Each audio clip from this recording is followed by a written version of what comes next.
Great job. Yeah. I love it. You know, I mean, luckily, especially on this side of the coast, there's a lot of buy-in to, you know, what we need to do. But yeah, I do. I'm feeling, it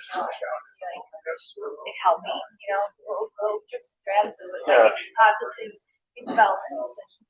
I feel like most people they talk to these days, like this is not their top priority, but they're like engaging all their votes on, like still recognize that it's happening, even if they're, Yeah, people will definitely recognize extreme weather, and then I'd say half will say, yeah, it's people that listen around here or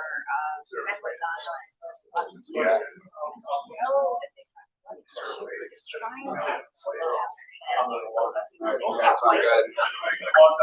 Your seat. Just click on the Push anything? it's on. Yep. Put it onto your, whatever you want to put it onto. Okay.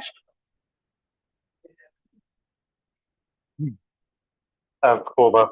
I grew up on the Gulf Coast, so I had not really quite seen the impacts then when I was there, but certainly coastal communities like have a lot of empathy for because of growing up, and I saw the on the flip side of climate change, I saw the coal barges going down the coastal main 3 times a day. So Yeah, that is interesting.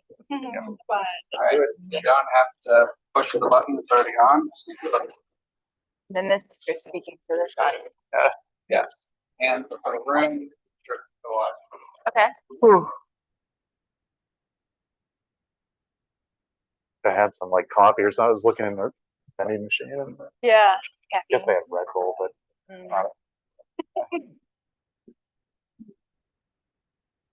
better mute my phone. It's good, Sean.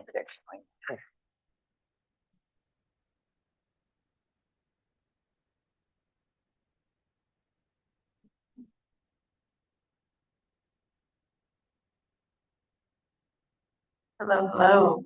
Oh, hello, everybody. Good evening. Good evening. How are y'all doing? How's the traffic or lack thereof? The lack is good. Given lack thereof. Okay. Well, thank you so much for joining us on this dreary Monday. We hope we can make it a little bit better.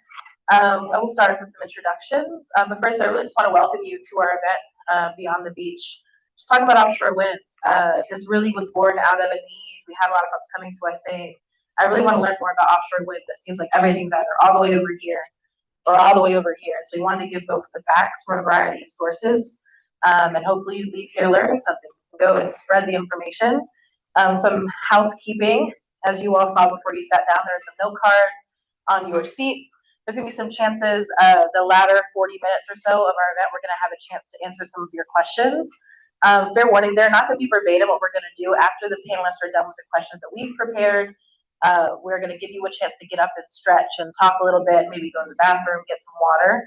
And while you're doing that, we're going to be compiling the questions. So I ask that when you write your question, you put kind of a couple words of like what it's about. Is it about economic impact? Is it about wildlife? Is it about energy infrastructure? Just put like a couple words at the top about what it is and kind of make sure you keep it kind of brief. We only have 40 minutes, hoping to get through a couple of questions for you all. And so after that, we'll have a chance to answer your questions. And then we'll be off. I am your MC, and a fair warning, not that I take no crap, but I take very little of it. So I ask that y'all keep it cute. I see that we are all adults here, a lot of young adults in the room, so I'm hoping that we can keep this respectful. If you have any issues, we can talk about it outside, but we will not talk about it in here. Does everyone hear what I'm saying? Picking up what I'm putting down. I appreciate y'all for keeping this cute. We're in the beautiful Lewes Public Library. I see libraries as a sacred space not to be messed with, and I hope you all see it the same way. So now that that's out the way, how are y'all feeling about today? Thumbs up, thumbs middle. Ooh, so thumbs up, I'm excited. All right. Well, my name is Marissa McClinton. I am the Environmental Justice Associate Organizer for the Sierra Club Delaware chapter. I do a lot of our policy work for the Sierra Club, make sure that it is adhering to our principles of equity and environmental justice. And that is me. So with that, I'm going to pass it down to our presenters to give them a chance to introduce themselves. Good evening, everybody. I'm Christophe Toulouse. I'm the Executive Director of the Delaware Center for the Inland Bays. We're one of 28 estuaries of national significance around the country, and we take care of, restore, protect, preserve the inland bays here in Delaware. So if you go to the beach and you're heading south, you look off to the right, that's what we're taking care of. So anyway, that's our role. Obviously very interested in offshore wind. Hi, my name is Mike Dunmeyer. I am the outreach guy in Delaware for US Wind, and I live a couple blocks from here, so thank you very much for this wonderful location. If you don't know, US Wind is a project, 80,000 acre lease area, primarily off the coast of Maryland, but we're looking to connect to the grid here in Sussex County. We'll have a chance to talk about it as we move forward, but we've won awards that would enable us to develop about 1,700 megawatts of offshore wind, and we can do that with 114 turbines and 4 offshore substations. Take all your questions as we get into it. This way. Hey, good evening, everybody. Thanks for being here. Really appreciate you coming out to learn a little bit about offshore wind. My name is Evan Vaughn. I'm Executive Director of the Mid-Atlantic Renewable Energy Coalition, or MERIC Action for short. We are a effectively trade association that represents about 50 utility-scale wind, solar, and battery storage developers that are active in the regional PJM grid, which covers 13 states. So in leading this organization, I advocate for policies that grow those clean energy industries all the way from Ohio to New Jersey, down to Virginia, back up through Kentucky. So I bring a regional perspective to this. I'm going to speak a little bit today about the regional electricity grid, why electricity rates are going up in Delaware, and some of the things that and ways that offshore wind can help be a solution for those problems. I live in Silver Spring, Maryland, pretty central to that whole region that I cover, and it's really great to be out here and to talk to you all. US Wind is one of our member companies and board members. Hi, everyone. I'm Danielle Swallow with Delaware Sea Grant. I'm based at the campus in Lewes, just down the road, and I am a coastal hazard specialist. I work with communities to help them prepare and understand changes to our weather and climate. Sea Grant is an organization that utilizes education and technical assistance and funds research to support efforts to make communities more resilient and our fisheries and our environment more sustainable. We don't take positions on pending projects or policies. What we try to do is just connect people to science-based information so that we can help facilitate discussions on those topics. And I'm very happy to be here today. All right, so Can I just ask the gentleman to talk a little slower? yes, you can. Gentlemen, please talk a little slower. Of course. So we heard a little bit about them and they zoomed through it, so I'm going to turn on y'all. I just want to get a feeling for how familiar folks are with offshore wind. So if this is like you're completely new, you know nothing, raise your hand. Okay. If you know enough that like you can kind of understand, but you really don't know the nitty-gritties, raise your hand. Okay. If you think you can teach me about offshore wind, raise your hand. My 4 panelists. Yes, thank you. All right, so we're gonna jump right into it. So there have been a lot of questions about how bringing cables in through the inland bays will impact wildlife and the ecology in the area. The Center for Inland Bays commented on the permits for the onshoring process and made recommendations, along with other environmental groups, to help reduce impacts. So my question for you, Christoph, do you think there are overall more negative or positive impacts to bringing offshore wind online with the onshoring process? And do you expect any long-term impacts from the lines or construction? Thank you for the question, Marissa. And just to reiterate, so the Center for the Inland Bays is concerned about our inland bays. And so our focus is from the beach westward. And so we are concerned about things that would affect those bays, the wetlands, the uplands that surround them. So the entire watershed, which is about 400 square miles. And it does include Dagsboro, which is where the power plant currently exists, and where it is that US Wind proposes to connect the power cables that come from the offshore wind turbines to the grid, so that the electricity that flows from that offshore wind development can flow into all of our sockets and charge up our iPhones. So at any rate, so that's what we focused on. And so our concern and interest is primarily very parochial. And when the company decided that its preferred option was to bring those power cables from those turbines through the ocean underneath 3 R's Beach, just south of the inlet, some of you may be familiar with it, and then in a trench through the Indian River Bay to Dagsboro, we obviously got very, very interested. And so we asked our Science and Technical Advisory Committee, which advises us on science and technical issues, surprisingly, to take a look at this. And what they did is reviewed past projects. They looked at the potential impacts associated with this particular project. And we developed a set of comments, which we then shared with the federal regulatory agency, which is the Bureau of Ocean Energy Management, which is part of the Department of the Interior in Washington, and also then ultimately with the Department of Natural Resources and Environmental Control here in Delaware, more affectionately known to us here in Sussex County as DENREC. And so we've had the opportunity to look at those issues in some detail and review the project plans.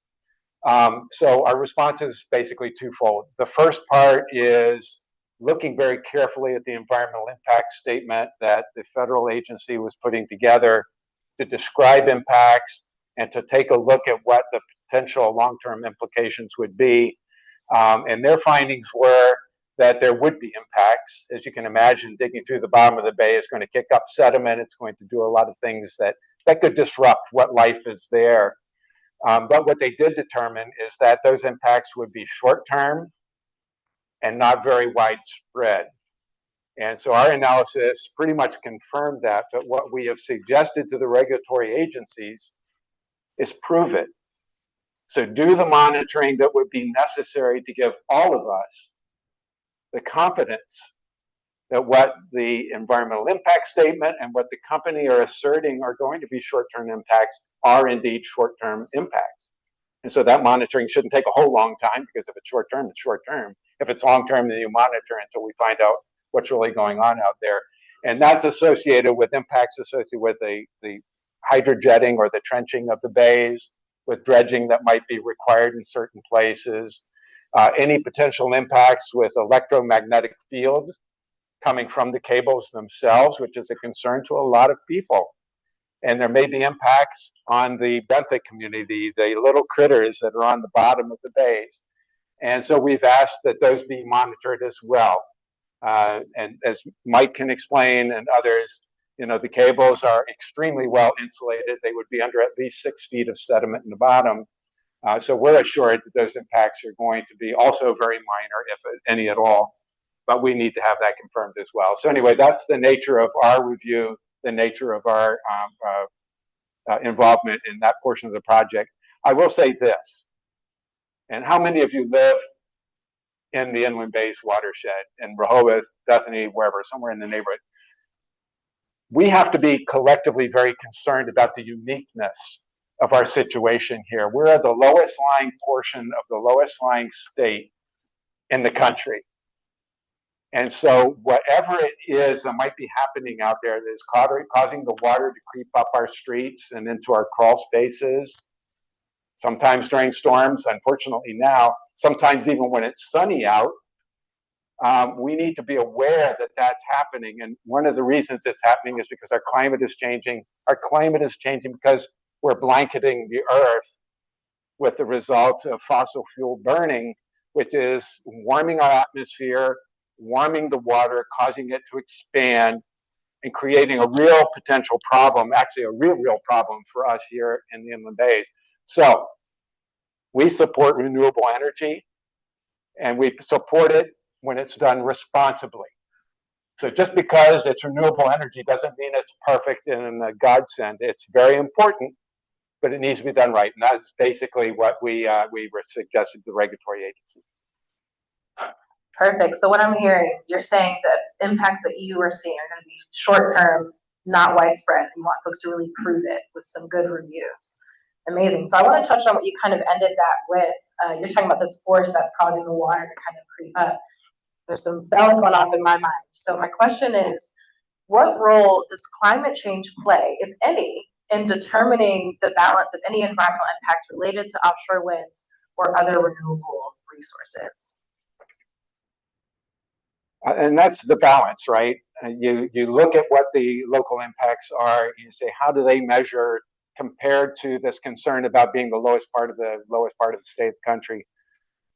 I think the balance of the equity is, let's get a project like this, which is going to produce enough energy to power well over 1 million homes with electricity, and do that instead of continuing the operation of coal-fired power plants or the generation of power through natural gas, which, even though it's much more efficient than coal, is still a greenhouse gas. So what comes out of the stack is the stuff that creates the blanket, which is the thing that warms our atmosphere, which in turn causes our water to rise and makes our storms more powerful. All the things that we just assume not have to endure here. So that, I would say, we are very concerned about climate change. It's really our number one focus and number one concern at this point. Alrighty, so moving on a little bit into kind of the economic realm. So now there have been numerous conversations and some confusion about how it's possible that Delaware can benefit from energy projects from our nearby states. In this case, we have an offshore wind project being initiated by the state of Maryland. So my question is, what kind of economic impacts would Delaware see, even given that Maryland is technically the state that the contract related to this project? Did that make sense, Mike? Mm-hmm. Yeah. So great question. And first of all, it's important to understand that the contract that U.S. Wind has with Maryland is to sell the overwhelming majority of the renewable energy credits to the state. The energy itself that's produced by the project will be sold into the PJM grid and available for use by people in Delaware and in Maryland, and frankly, in the region. So that in and of itself will have great impact for Delaware ratepayers at a lower cost. What is the PJM grid? Well, so there are, 4 regional grids in the United States. PJM is a 14-state grid plus the District of Columbia. Delaware is a part of that grid. PJM is the grid manager to make sure that supply matches demand throughout all of the states that are a part of that grid. Okay, so we all contribute, we all take from. But beyond the impact on ratepayer costs, U.S. Wind is going to make a number of investments in the state. So first of all, in order to make connection to the grid possible, we'll invest $400 million in strengthening the grid here in Delaware. And so when a utility does that, typically they pass on those costs to the ratepayers. But in this case, U.S. Wind will foot the whole bill. So at the end of this, Delaware is going to wind up with a much stronger, more resilient, reliable grid at no cost. And of course, there'll be a lot of jobs created for local electrical workers as a result of that investment to do that important work for the couple of years it'll take to do that. U.S. Wind has also agreed to invest $40 million with the state of Delaware on coastal dredging projects, clean energy workforce development programs, and coastal resiliency projects for state parks. We've agreed to invest $50 million in projects around Indian River Bay, and about $15 million of that will be to fund research that will address some of the things that Christoph was talking about, making sure that the critical species that are in this area are not being negatively impacted by other cables in Indian River Bay or any of the other effects of the project. The balance of that, the other $35 million, will be on improving or creating new resources in and around the bays for things like aquaculture, fisheries, and just general park resources. U.S. Wind will be giving 150,000 free renewable energy credits to Delaware every year for 20 years. That's got a $76 million value, and we'll be paying $25 million in lease payments to the state. So all in, that's almost $600 million of investments in spending in Delaware from the project. And then beyond that, there's also going to be a decent amount of job creation. So we are engaging with a number of Delaware companies to be a part of our construction supply chain. We've already done work with a couple engineering firms here and with the University of Delaware. And we've got dozens of local companies that are in our hopper and are eligible to be a part of that supply chain. We'll also be building an operations and maintenance facility nearby. The recommended spot was in the West Ocean City Harbor, and that may happen. That's not in Delaware, but of course close enough for someone to drive down to from this area. But we also have a couple backup spots, and we're looking at some along the Delaware Bay as well. So in any case, there will be an O&M facility in the area. That'll be about 150 permanent positions there as well. There's a ripple effect to all of that investment of additional dollars spent. So I think this can be a real boon for the local economy and an opportunity for a lot of folks to engage and be a part of this project.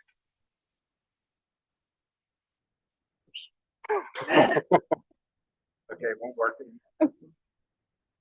All right, so I'm hearing strengthening the grid, I'm hearing future housing, I'm hearing economic development. Know that we've been hearing a lot recently about the transmission system. So you talk about strengthening the grid. We've heard a lot about the transmission system, and energy systems in general driving up costs for ratepayers in Delaware and indeed across the region. So Evan, I'm hoping, could you give a 3-minute version of how the energy system, transmission system, distribution system work, and how projects like this one coming online will reduce the strain on our energy system in Delaware, even though, like I said earlier, it's technically not our project. Sure thing. It's a great question. I'll do my best to keep this to 3 minutes. This might be good fodder for Q&A cards for the second half, so I'll just put that out there. As Mike was saying, Delaware is part of, pretty central to the PJM grid, this 13-state plus DC, essentially machine that keeps supply and demand in almost pinpoint balance, 24/7, 365. So anytime you turn on a light switch, do anything, this may be basic to some of you, but it's worth remembering, that small action does have an impact on the regional grid. And that grid operator, PJM, has to ensure that there are enough electrons flowing into the grid to meet the demand of your homes, businesses, public services, et cetera. And so some of you may have noticed, I'm curious, quick show of hands, have folks noticed their electricity bills going up, since the start of the year? Yeah, I know I have. In Maryland, it's much the same as it is here. And there's a number of reasons for that, but fundamentally, it's a matter of supply and demand. And when you think about supply and demand on a minute-to-minute basis, like PJM has to do, it's not just that. They also have to think about it on a year-to-year basis. And so your bills went up this wintertime in part due to that imbalance of supply and demand, but it's going to get worse, unfortunately. The fact that there are retiring legacy power plants, coal, some natural gas, some nuclear, is not quite matching the amount of new energy that's coming onto the grid across that 13-state region. And that story is very much exacerbated here in Delaware, where you don't have a lot of electricity generation. You import most of your power from out of state. And so how do rates go up? Well, it's a factor of those power plants retiring, but it's also a factor of new demand. Folks are electrifying their homes. That's part of it. Electric vehicles, that's part of it. But the biggest part of it is manufacturing and data centers. You've all heard the data center story. PJM is forecasted to need 70,000 additional megawatts of generation, electricity generation, over the next 15 years. To put that in context, 1,000 megawatts of electricity generation is a large nuclear power plant or a coal plant. So you're looking at 70 of those, essentially. That is the scope of demand that is being forecast in PJM. Now, you're not, the primary driver for those data centers. Some of them you use, we all have phones in our pockets, but AI is another aspect. Some folks are using that more and more. Realizing hard to keep to 3 minutes, but hopefully this is interesting stuff because it does impact you. But I'll try to keep it brief. So the only way to make sure that your prices don't keep going up is to add more supply to the grid, essentially, or to curb demand. But that's a harder thing for you to influence here in Delaware because you can't control what other states in the region do when it comes to data centers and so on. So adding more generation. How do you do it? Well, there's a number of different technologies, offshore wind being one of them. And the thing about offshore wind is it is one of the fastest and most certain resources that Delaware has to take advantage of right now. If you're talking about alternatives to offshore wind, these guys have been working on their project for 10 years. It's finally coming close to fruition. There's a few more details they're working out, but it's close. If you were to start to build a natural gas plant, a nuclear plant, put the environmental considerations aside, which you shouldn't, but even if that's not your primary concern, it still takes a long time to bring those big power plants online, years, in fact. If you look at the order books for natural gas turbines right now, which is arguably one of the most competitive technologies out there from a cost standpoint. It's 5 years minimum before you can get one if you put an order in today as a utility. And so that's about the time frame that US Wind is looking at, about 5 years. And keep in mind, that's just ordering the natural gas turbine. That's not going through the permitting. That's not finding a buyer for your power. That's not plugging into the grid.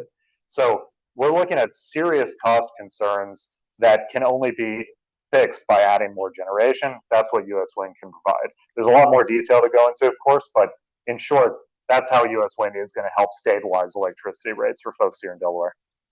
Thank you. And I know when I had gotten brought into this work from Sierra Club, all the energy stuff was very new. It was a lot at one time. I do have an honest plug for you all. Sierra Club and some of our folks from other chapters have a whole PJM 101 webinar that is on our social media and our YouTube. To search up Sierra Club Delaware chapter, Delaware Sierra Club. It's right there for you to really learn some kind of basic stuff to really elaborate on what Evan was saying.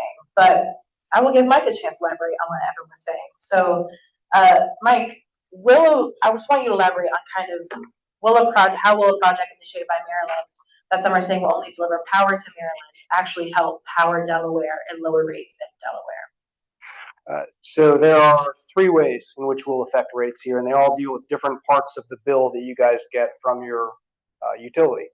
So the first, as I mentioned, US Wind is going to give Delaware 150,000 free renewable energy credits each year. Now, Delaware, like most states now, has something called a renewable portfolio standard, which requires them to get a certain percentage of their energy each year from renewable resources. Now, as Evan said, Delaware generates very little of its own power, and correspondingly very little of that is renewable as well. So to make up that difference, they go and they buy renewable energy credits from states or projects that have an excess of these, and they have to pay a certain amount for that, those credits. So giving them 150,000 free recs every year at a minimum is about $3.75 million worth of value to the state, a reduction in costs to the ratepayers. That's about 15% generally with where things are right now. The total cost of the recs that Delaware is buying year to year on your bill, generally this is a couple dollars to us. So, probably 15% of that goes down. Not a huge number, but it helps. The second area, which is much more impactful, is that all utilities have to arrange for emergency capacity. And they bid for this on a yearly basis. And what this really is an insurance policy to make sure that in times of extreme peak demand, like last January, there is a resource they can tap that will deliver more energy when they need it. And they arrange for the cost at the beginning of each cycle for a year, and then they pay that each month, and that gets passed through to us, the ratepayers. And US Wind, with the pricing from the last capacity auction, would save Delmarva Power and Light ratepayers $43 million a month, which is over $500 million a year, non-trivial amount. For what it's worth, when we did this analysis, we were looking at January, and in that month, PJM's total capacity costs were $46 million. So said differently, that reduces their capacity costs by 90%. The third and final way in which we affect pricing and what the costs are to ratepayers here is the actual power usage pricing. And again, as Evan was saying, just based upon the laws of supply and demand, and also from diversification, because Delaware is heavily reliant on natural gas, which is of course somewhat volatile these days for geopolitical reasons, as well as because it's being so heavily used. So by delivering more energy, we're just going to help in that way, but very specifically during times of extreme heat or extreme cold, high demand, we're going to have a very outsized impact. And do you all remember back in January when it got really, really cold and everyone's bill went through the roof? So we know what our wind speeds are in our lease area hour by hour, and we have models that tell us how much our project would be generating if it were operational at that time. And so we know that answer. We thought it would be interesting to do an analysis to figure out how much we would have impacted ratepayer costs here in Delaware in January if our project had been operational. To do that on a power basis, you've got to rebuild the energy stack that DP&L would have been buying from each hour. So that's looking at what are all the sources they had available to them at that time, what did each one of those sources cost at that time. Super complicated, very expensive to model. So we picked 1 hour to model. And that was, if you're curious, 1 to 2 a.m. on January 24th. And while during this month, we were at our maximum capacity a lot of the time, it was a great month for wind. In that 1 hour, we were only producing about a third of our total output, about 660 megawatts. But even with that 660 megawatts, we would have saved ratepayers $1.43 million in that 1 hour. There are 743 other hours in January and 12 times that amount through the year. And look, in many of those hours, we won't have as big of an impact. Some will be very marginal. But in those periods of extreme heat or extreme cold, we will have a major impact. So that number over the course of the year, I think, is going to be quite large. So those are the 3 areas in which will make a difference. Yeah, and I know you're not prepared for this, but you said something that piqued my interest. What time of day is offshore wind usually most productive? So it tends to follow, this is really nice, the power curve tends to follow the usage curve here. So wind tends to blow a little bit stronger in the evenings than it does in the mornings or the afternoons. It does blow stronger in the winter, so we're going to have a greater impact then. And while it does blow less strong in the summer, we average in our lease area 25-mile-per-hour winds year round. And in that summertime, again, that power curve is kind of adjusting up as the day goes on. So as people are coming home from work, turning on their air conditioning at that time, turning on their TV, whatever, it's evenings when that power demand tends to ramp up, which fits that generation curve nicely. And I might just add something to that. The old cliche, I'm sure you've all heard it. What happens when the wind doesn't blow or the sun doesn't shine, right? We've all heard it. Well, storage, yeah, definitely possible. But frankly, every single one of us relies on the power grid, right? It's this 13-state grid, and no single energy source, no matter what it is perfectly reliable. Even nuclear power plants, which are some of the most, consistently available out there, they do have to go offline for maintenance up to a month at a time throughout the year. And so what does the grid do when that nuclear power plant goes down? It relies on the rest of the grid. And so to what Mike was saying about wind being available, generally corresponding to when people in Delaware need it, means you'll see the benefits, but in the event that it's not producing, you still have that 13-state grid full of a ton of other power sources. So from that standpoint, it is very, very reliable. It's just as reliable as the lights we have in here today, and it's highly predictable, as Mike said. They can forecast very well what the wind is going to be, and that's actually cheaper to take into account from a reliability standpoint than if I'm just going to pick on nukes because I already talked about it. The nuclear power plant went offline because of a technical fault, and it had to shut down for 24 hours. That's very expensive because you weren't anticipating that, and you have to pay a lot to cover for it. You know when wind's going to be off because you can forecast the wind speed. I appreciate y'all humoring me on that, and I hope y'all got something out of that too. It wasn't just a me question I hogged this up with. So moving on. So I know Delaware is unique in that we are one of the small number of states that are facing a double threat, both from the sinking land and a rising water table from sea level rise. For many of us, switching to cleaner energy is key in preventing the worst case scenario when it comes to climate change.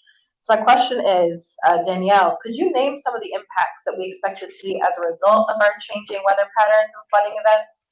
And how does transitioning to cleaner energy sources play a role in alleviating some of these impacts? Yeah, I'll speak to kind of the wet side of global warming. That because I think that's we have the other side of it would be extreme temperatures, for example, or drought. But I think it's kind of I could spend like all night just talking about the wet aspects.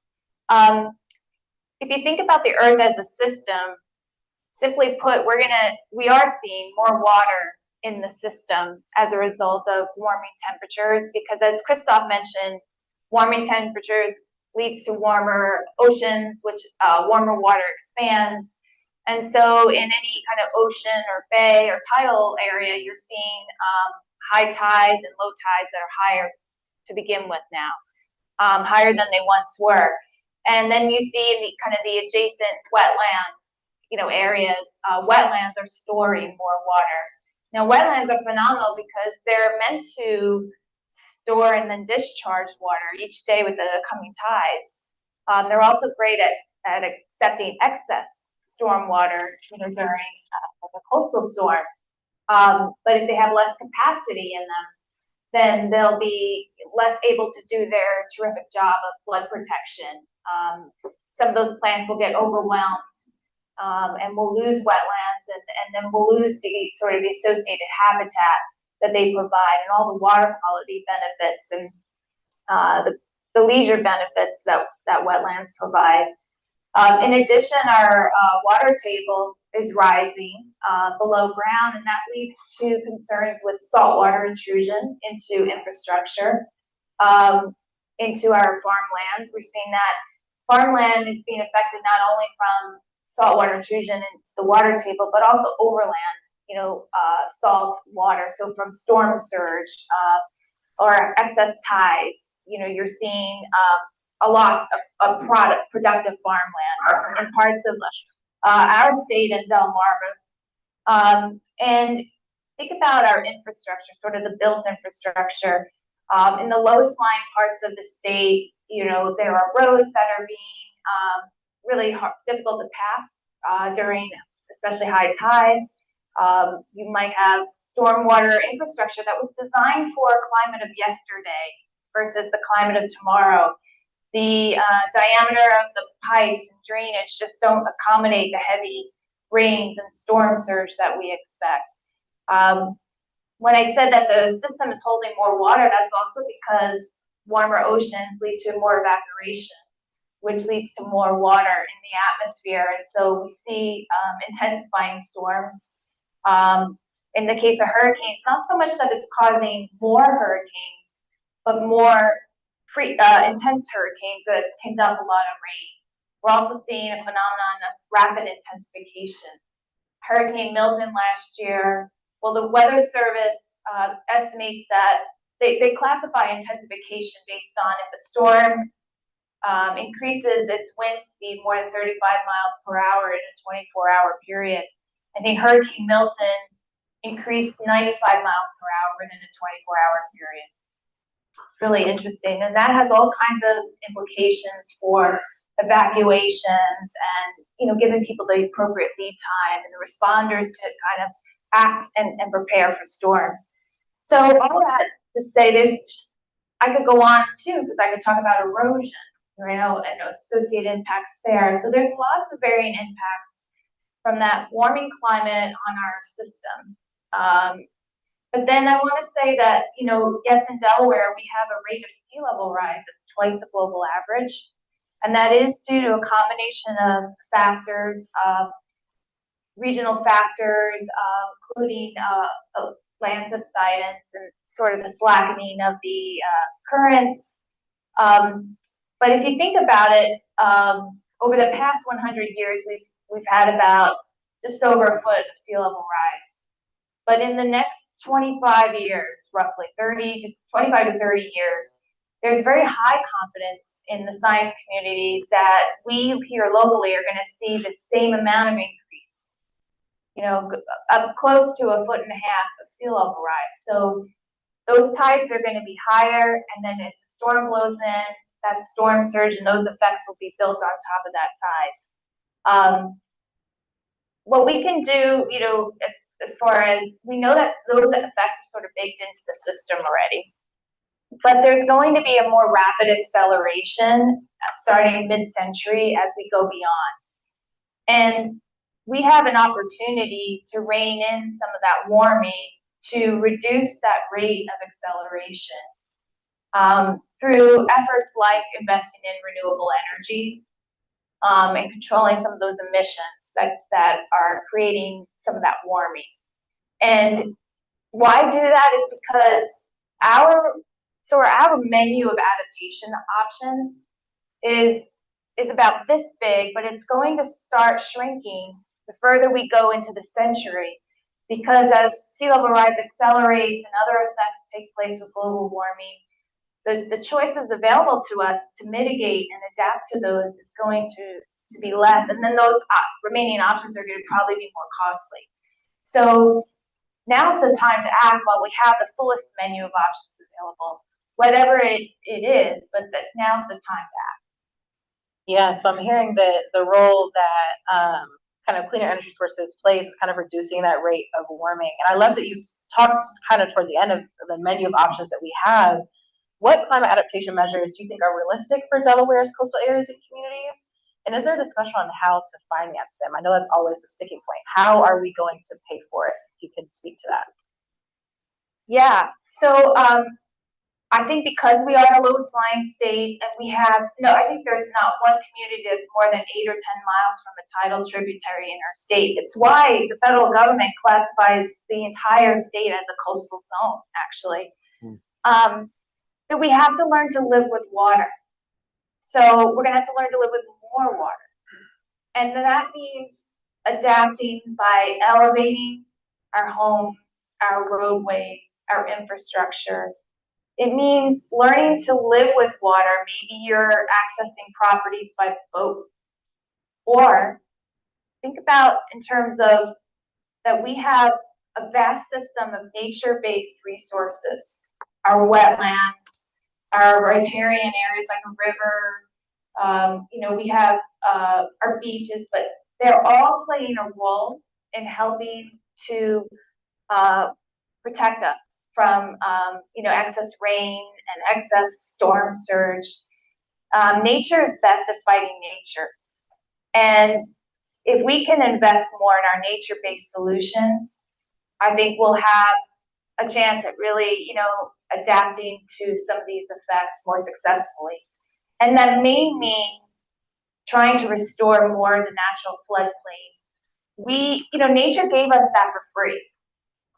It's a form of infrastructure, community-based infrastructure, that is pulling double duty, triple duty in terms of the kind of the benefits it gives to us.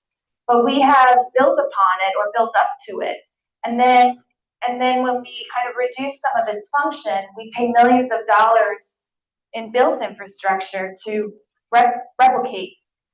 And I think if we just think about converting spaces back to the floodplain over time, we'll be able to accommodate more of these changes.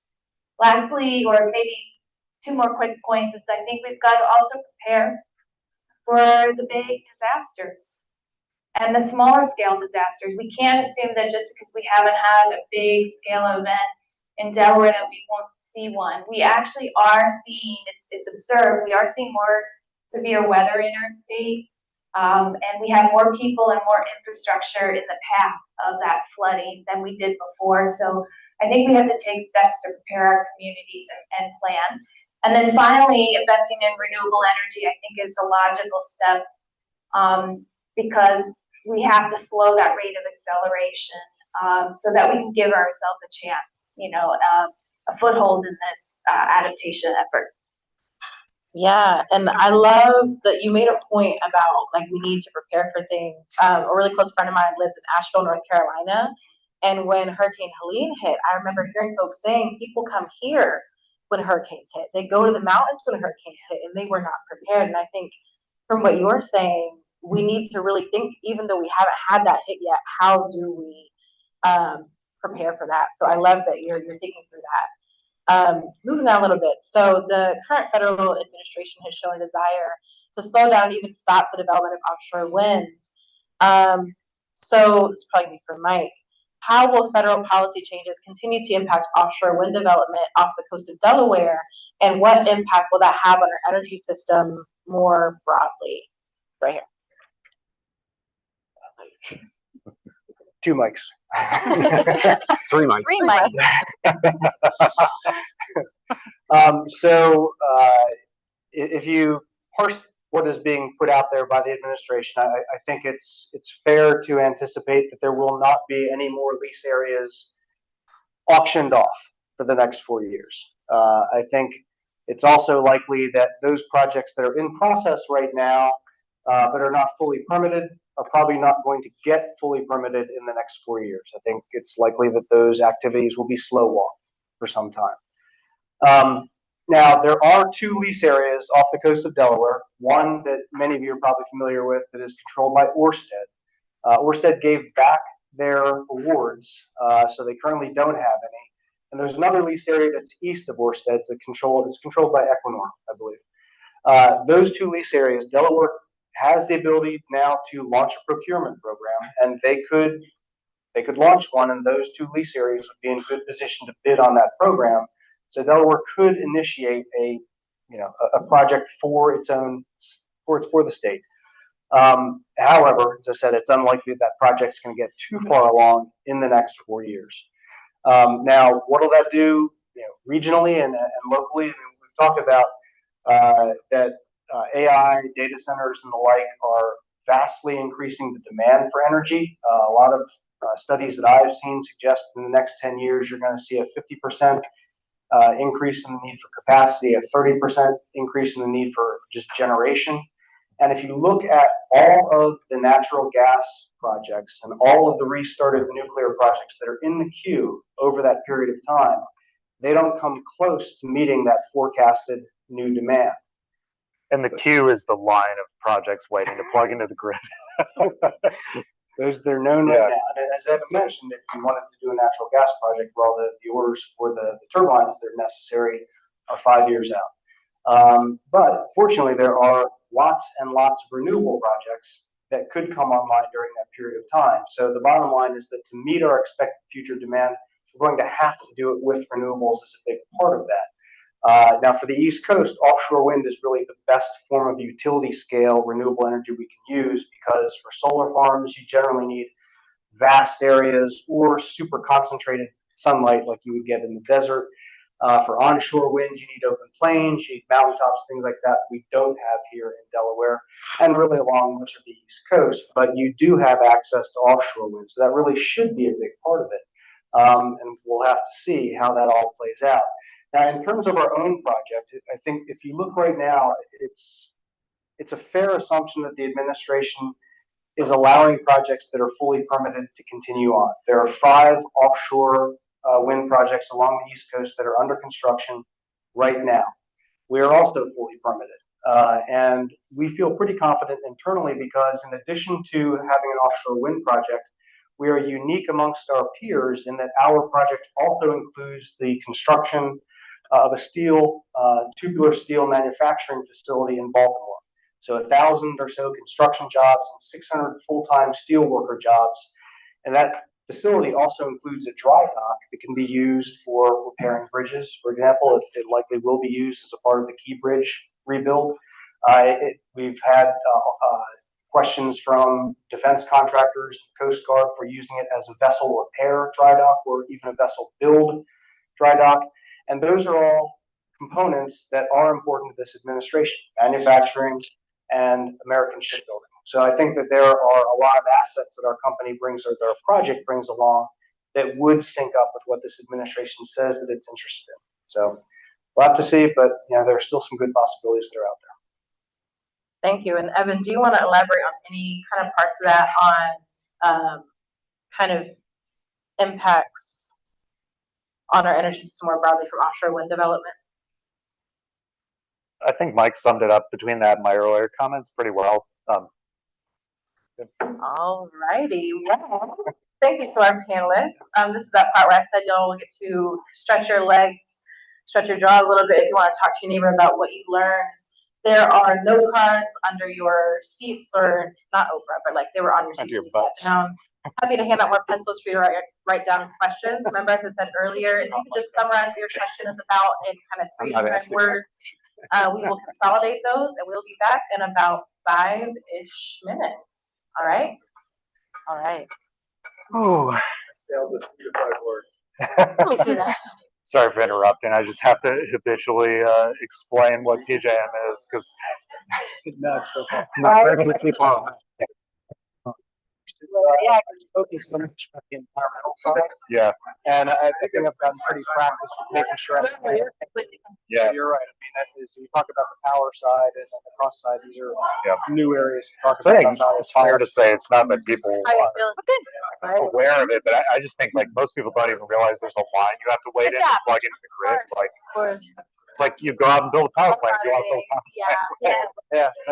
So no problem. Yeah. Absolutely.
functions and what it does.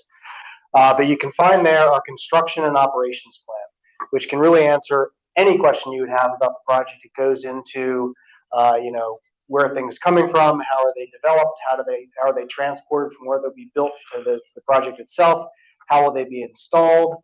It identifies all the potential risks that our project could take on through the actions that we'll take, and importantly, what we will do to either avoid or mitigate those risks. It talks about the research that we've either conducted ourselves or have reviewed in putting together our plans, and footnotes all of those resources so you can go and look at them yourselves. So within that guide, you can see, of course, layouts of the turbines. So as I mentioned, there will be 114 now based on the 3 different awards that we received from the state of Maryland. They're spaced roughly a mile apart, east, west, and north, south, 80,000 acre lease area, and that also includes 4 offshore substations. So we're going to develop this in 4 phases, starting from the most southeasterly spot and then building forward. Each phase will have its own offshore substation, which would aggregate all of the power from the 30 or so turbines that would be a part of that phase, and then send that power to the coast through an export cable. So then 4 export cables would come to the coast. But that's the best source for that information.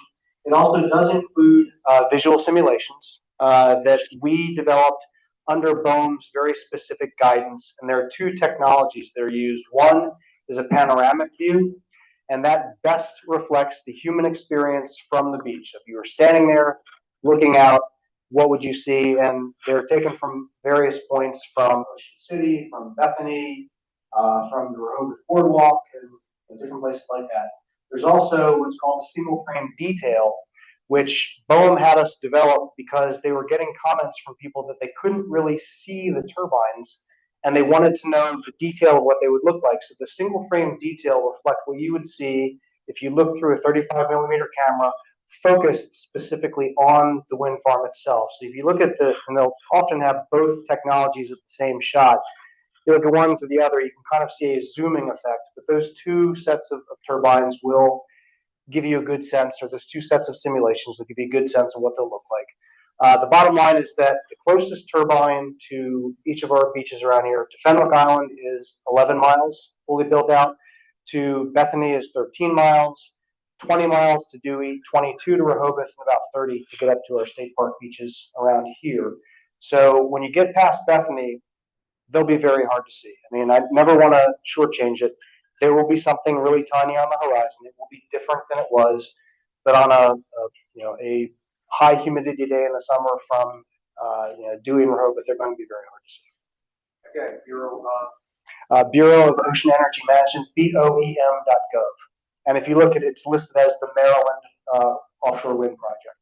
And in addition to the construction operations plan, you can also find the environmental impact statements and the visual simulations and all kinds of other goodies associated with the project.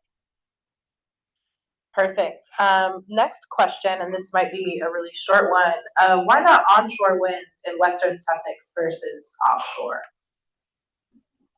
Sure. I'll take this one. So Merrick Action does represent land-based wind developers as well. I'd say there's probably 2 primary reasons for it. One is that the visual impacts, folks may have concerns about that with land-based wind because it's much closer, obviously, than 11 miles offshore.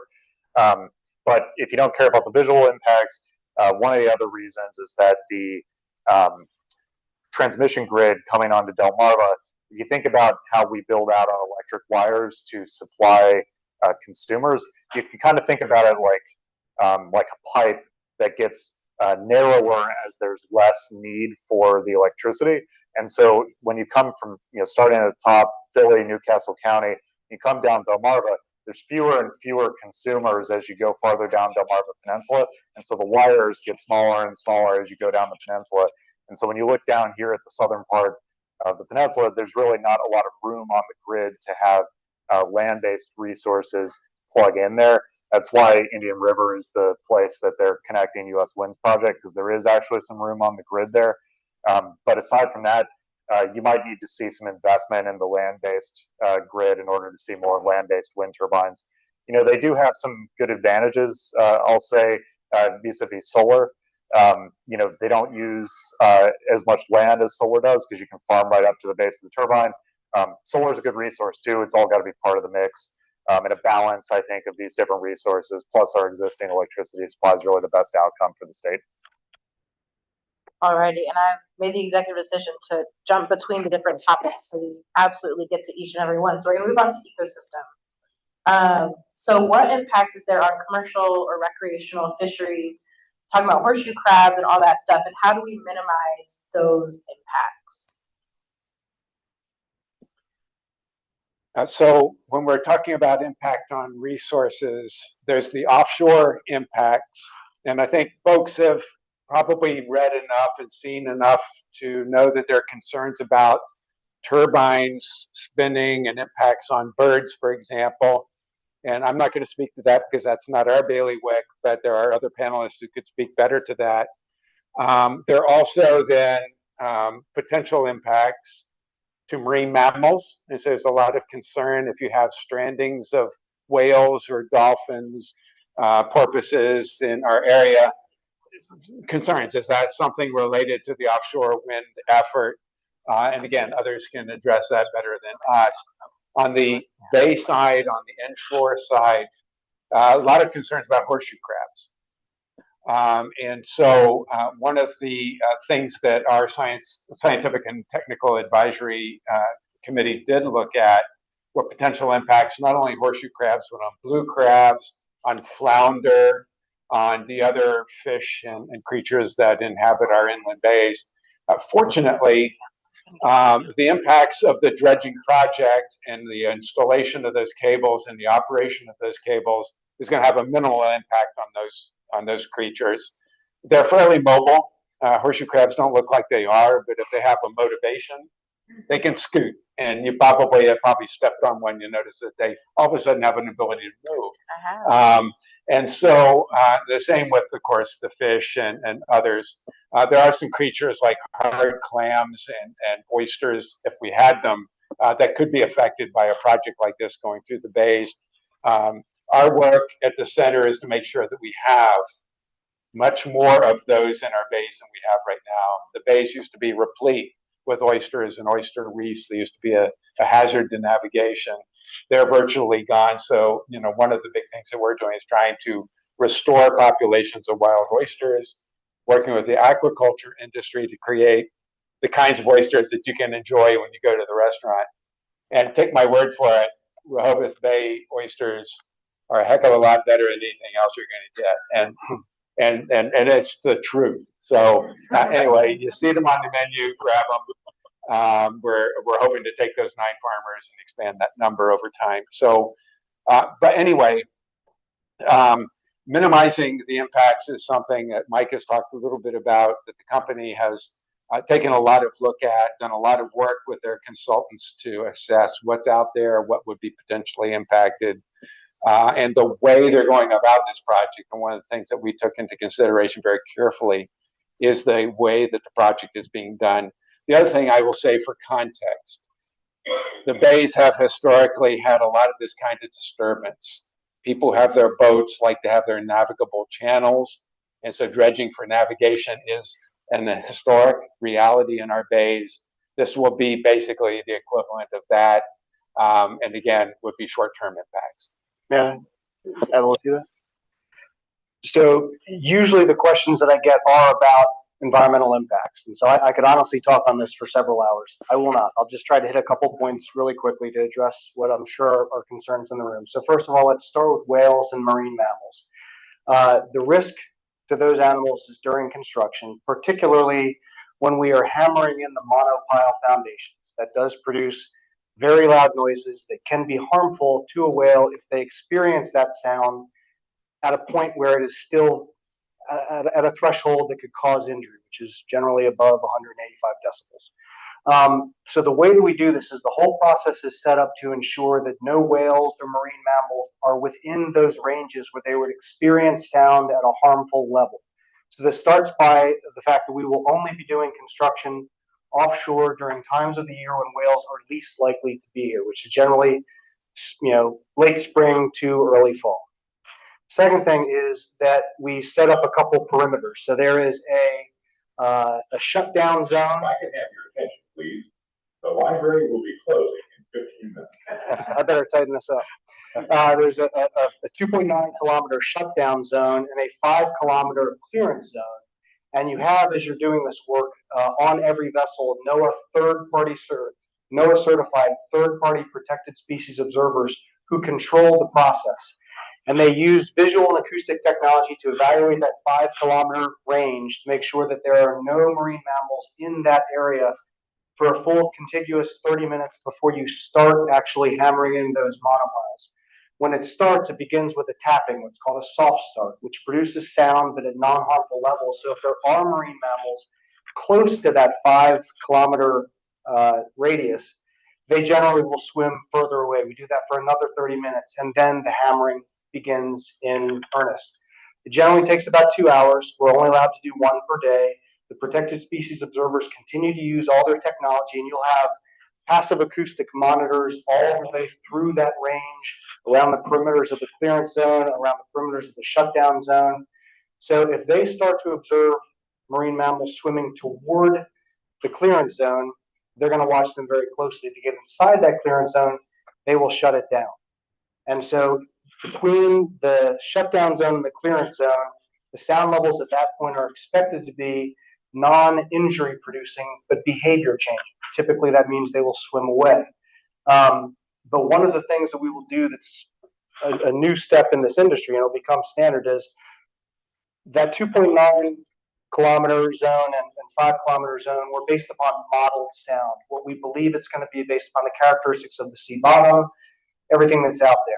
But we're going to have monitors set up the whole time, and we'll be checking that in real time so that if sound is not dissipating as quickly as we thought it was, we will expand those zones and begin the process over. So, and there's some other things that go around that, but again, the intent is to make sure that no animal is exposed to sound that's going to be harmful. Fisheries, I can just say quickly, every study that I have read shows that the fishery after an offshore wind project was built was more diverse and at greater biomass. It tends to be helpful. These foundations and the rock scour protection at the bottom form artificial reefs. They attract fish life, and it isn't just that they aggregate it, generations of fish start to thrive there. Our particular lease area, there's 30-some lease areas along the East Coast. We're like third from the bottom in terms of fisheries landing. So there is commercial fishing that's out there, relatively not as much as in the other spaces. But of course, to those dozen or so people, that's their livelihood and it really matters to them. And I get their anxiety. But the great majority of the fishing that's done out there is fixed gear, meaning they drop pots on the bottom, they come back and get them a couple days later. It's going to be very easy for them to continue this type of fishing. And the species that they're going for love structure. So we believe it's going to be better for them when all is said and done. But again, I completely understand their anxiety in the process. And I'll stop talking because there's other questions you want to get to. All right, we're gonna do this rapid fire. I'm talking like, give me 5 words. Okay. Okay, I'm gonna walk around, so I'm just gonna give you all the mic. How does tidal compare to offshore wind? How does what? Tidal energy. I'll just say tidal energy is much more sort of early stage. It hasn't been commercialized. Offshore wind exists in Europe. It exists in Asia. There's actually 3 operating projects in the U.S. today, 5 more under construction. Groovy, love that. Okay, is there a storage component to offshore wind? There can be. It doesn't have to be directly connected to the project. As long as you have energy storage on the grid, it can pull the electrons off the grid, including from wind, and store it and use it later. Will there be grants and training for workforce development offered through the project? So yeah, U.S. Wind is funding workforce development programs that will be developed in the area. I'm not sure about what the cost will be for those programs, but we will pay for their development. Do we know where the other utilities stand on the projects, like DEC or DP now? I can't. Okay. I cannot. Yeah, I think that because the contractual relationship with the project is with Maryland utilities, really the impact on Delaware utilities is that they will have more wholesale electricity available to buy, which means that the rates will not be as high when they are procuring energy off the wholesale market, which then translates into retail rates that you all pay as Delaware homeowners. Groovy. Will there be extra capacity for new generation and upgraded lines? That would be something that I think you would have to see further investments in the grid beyond US Wind's project. They've made the investments to upgrade the grid.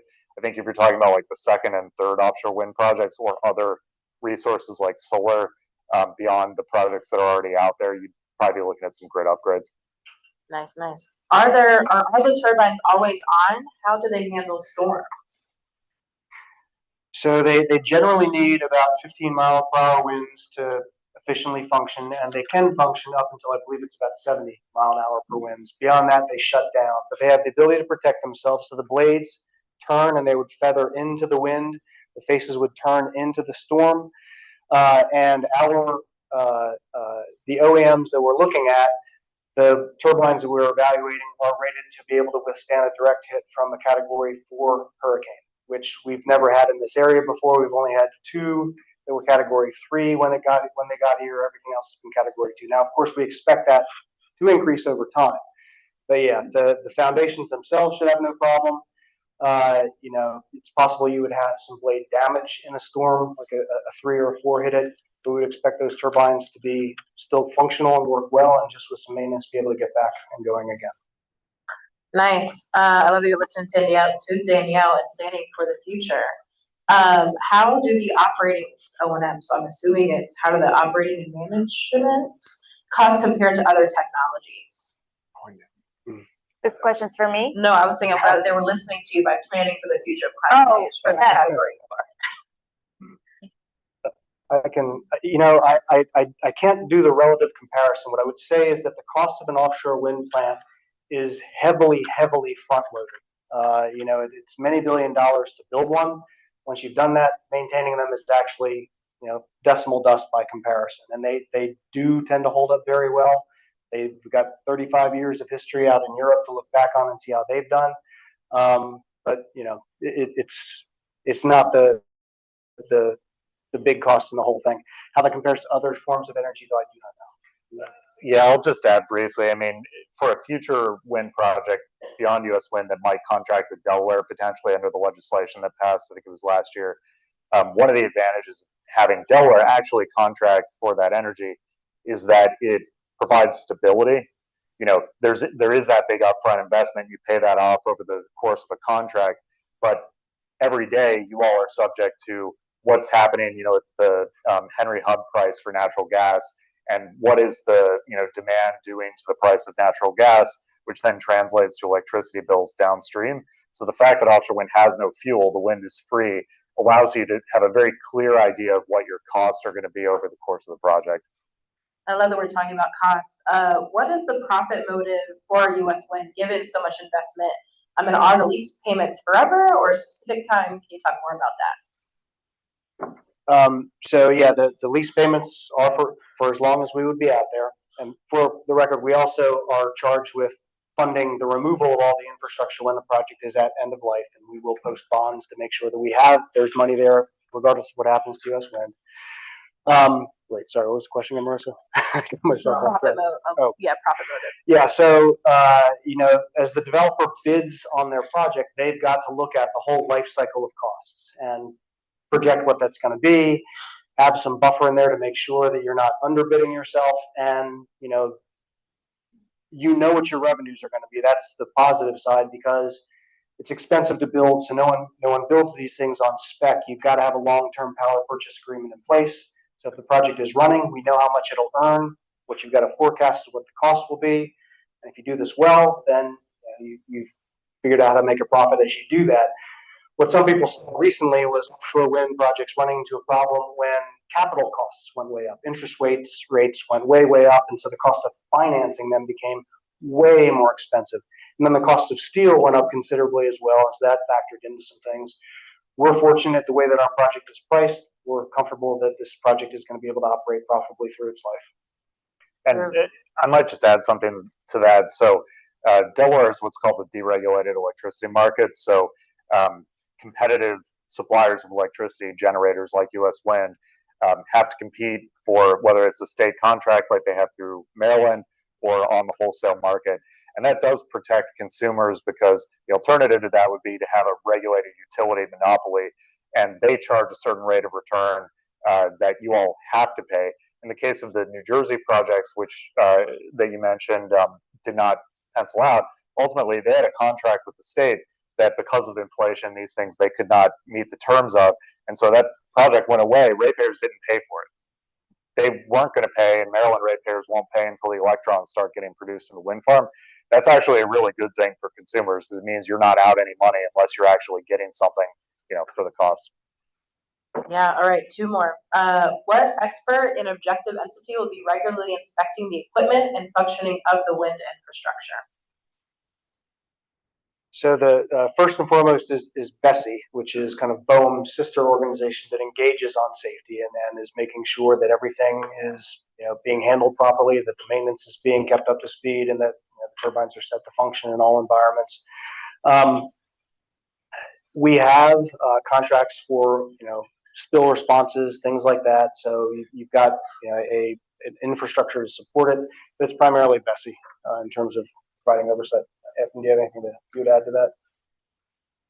No, I think you covered it. Yeah. There is a federal agency whose job it is to make sure that these things are being maintained. I love the dog names. You got Noah, you got Bessie, you got Noah. Last question. What are the impacts of this project on the birds in the Atlantic Flyway? So the Mid-Atlantic Flyway, fortunately, is far closer to shore than our project is. So as those passerines are coming through this area, they will not be out in our project area unless a bird made a horrible mistake. Now there are marine birds that do live out there, and many live out there all the time. But every 2 years, there's a census done, and if you look at that construction and operation plan, there's an appendix which will show you by month, by species, counts of the birds that are out there. And on average, through the course of the year, in our 80,000 acre lease area, there are 15 marine birds. So it's not a high area of density. And what folks have seen, the experience in European wind farms, is that because these birds can see the structures far, far away, unlike being on land and having obstructed views, they just tend to avoid them. And that, of course, it has its own problematic areas. If that was where they fished, they now need to go someplace else. But in terms of impacts for the turbines, we don't anticipate that being a problem. I might just add to that. This is, I think, maybe a good way to wrap up something earlier you said, Mike. So obviously, you talk a lot about marine impacts to species. You talk about bird impacts. I think what's really important to note is that Mike knew all that stuff off the top of his head because they've thought deeply about the environmental impacts of these projects. It's not something that's been done, quickly. They've been studied for 10 years. This project, the lease area, and now the project itself has been studied for over a decade, almost exhaustively, to deconflict the ocean to the greatest extent possible in the place where they're building this project. That wasn't put there by accident. Sometimes people say, like, why is it 11 miles offshore as opposed to 20? Well, because that part of the ocean was deconflicted through a federal process, understanding where fishing grounds are, where shipping lanes are, where national security impacts are, where marine mammals tend to congregate, where the benthic environment is sensitive. Like, they have spent so much time looking at this stuff, and no infrastructure project is free of impacts, right? Every single thing we do, building a house, building a road, building a coal-fired power plant, building a wind farm, it has an impact. But I feel confident that because of the strong amount of effort that has been put into studying this project, that it is a reasonable trade-off, the impacts that it will have for the clean energy that it will provide and the cost savings that it will provide. And so I think it's just really important to put that in context, because I used to work for the land-based wind industry before even this job, and I still represent it. The birds thing comes up all the time. And I think it's just important to note that U.S. Fish and Wildlife Service, for example, notes about 230,000 birds are killed each year by wind turbines across the country. So how many wind turbines are there? Sounds like a big number, right? There are over 100,000 wind turbines in the United States. So that's like maybe one bird a year per wind turbine, which also may still sound like a lot of birds, but when you think about glass building impacts, car impacts, I mean, there are billions, literally hundreds of millions of birds killed by glass buildings every year. Yeah. And so I think it's just important to put that all in context. I don't mean to, beat a dead horse on that, but I think it's Yeah. Yeah. Yes, one last thing, I would love to be the person doing the bird census going nest to nest. That is all. Thank you Yeah. so much for joining us. It has been a lovely evening. Please get home safely. Feel free to come up and ask some questions. That was a good point, though. Yeah. I think it's really important. Yeah. About what? Yes. What? Josh, guys. Of course. They said it's closed. Okay. I'm good with that. How was I? Yeah. Thank you. Yeah, good seeing you. Thank you, thank you. Uh,